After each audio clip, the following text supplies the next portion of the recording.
법원이 이준석 전 대표가 제기한 가처분 신청을 기각하면서 국민의힘이 그동안의 내홍을 수습하는 분위기입니다. 주요 정치 현안 오승용 킹핀 정책 리서치 대표 모시고 이야기 나눠보겠습니다. 대표님 안녕하세요. 네, 안녕하십니까. 이른바 이준석 리스크가 마무리되면서 국민의힘에서는 벌써 차기 당권 경쟁이 시작된 양상이네요. 네, 그렇습니다. 이준석 전 대표가 가처분 재판부를 좀 너무 신뢰한 경향이 있습니다. 주호영 비대위 가처분 신청이 인용되었을 때 정치적 승리를 챙기고 대표직을 사퇴하는 타협을 했다면 정치적 재기가 가능했을 텐데 실익도 많았을 것 같고요. 지금 현재는 가처분 신청이 기각됨으로써 모든 것을 잃을 위험에 처해 있습니다. 2024년 1월 징계가 풀릴 예정인데 국민의힘 소속으로 차기 총선에 출마하기 어려운 상황 아니냐라는 분위기가 지배적입니다. 신당 창당설도 나오고 있지만 성상납 관련 증거인멸 의혹과 그리고 무고죄에 관한 경찰 수사가 마무리 단계에서 이 리스크를 피할 수 있을지도 의구심이 드는 부분이 많습니다. 국민의힘 전당대회가 시작되면서 유승민 전 의원이 출마하면서 아마 이준석 전 대표 입장에서는 유승민 전 의원에게 최대한 힘을 싣는 길 외에는 다른 대안이 없을 것 같습니다. 네. 이준석 전 대표가 가처분 결정을 수용하지 않고 항고할 가능성도 있다는 기사가 나오던데 앞으로 행보 어떻게 보십니까? 일단 실익이 있을 것인가에 대해서 좀 따져봐야 될 것 같은데요. 가처분 항고의 경우는 해석의 문제가 아니라 새로운 증거가 제출되었느냐의 여부를 중심적으로 보기 때문에 그것이 다시 인용되기는 어렵다라는 것이 법조계의 관측인 것 같습니다. 앞서 주호영 비대위가 가처분 인용되었을 때 국민의힘에서 항고를 했지만 새로운 증거 제출이 없었기 때문에 기각되었던 전례가 있는데요. 비슷하게 진행될 가능성이 높다고 봅니다. 네. 윤석열 대통령이 후보 시절 공약인 여성가족부 폐지를 본격적으로 추진하고 있습니다.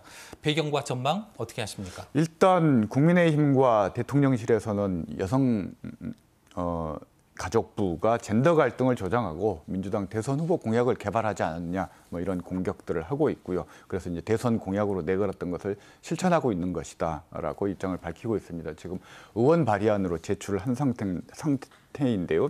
골자를 보면 여가부를 폐지하고 여가부의 청소년, 가족, 여성정책 및 여성의 권익 증진에 관한 사무를 보건복지부로 이관하는 한편 생애주기 정책 및 저출산 고령화 극복을 위한 종합적 전략적 추진체로서 인구, 가족, 양성, 평등 본부를 신설하는 것이 핵심인데요. 요약하면 부를 폐지하고 복지부 산하의 본부 체제로 재편하는 것이다. 사회적 가치와 정치적 위상을 좀 격화시키는 조정안이다. 이렇게 보면 될 것 같습니다. 당연히 40, 50대 여성 지지층이 많은 민주당 입장에서는 반대할 수밖에 없을 것 같고요.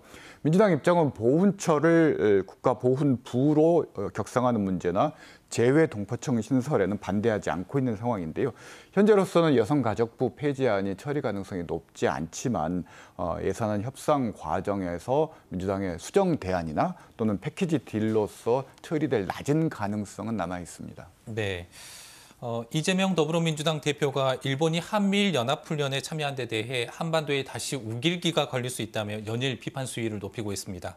어떻게 보십니까? 민주당 내부에서도 좀 이견이 있는 것 같습니다. 이것이 자칫 보수층 내의 지지층을 흡수하고 있지 못한 윤석열 정부에게 보수 결집의 계기를 심어주는 이슈가 아닌가라는 그런 논리인데요. 아마도 국민의힘 입장에서는 그런 측면에서 오히려 더 공세 수위, 반격 수위를 높이고 있는 것 같습니다. 그리고 북한이 300km 서울을 타격할 수 있는 거리고요. 600km 부산을 타격할 수 있는 거리, 그리고 800km 일본을 타격할 수 있는 거리고 4,500km 괌을 타격할 수 있는 탄도미사일 발사 실험을 연이어 하고 있는 상황에서 뭔가 한국과 미국, 일본의 공동 대응이 필요하다라는 문제 인식도 좀 국민들의 공감대를 얻고 있는 부분도 좀 부담이 되고 있는 측면인 것 같습니다. 네. 국회 국정감사장에서는 감사원 감사 등을 둘러싸고 여야가 그야말로 계속 격돌하고 있네요. 네, 그렇습니다. 감사원 문자 논란은 사실 변명의 여지가 없는 오해의 소지가 충분한 부분인데 일단 유병호 감사원 사무총장이 이 부분에 대해서 해명을 했습니다.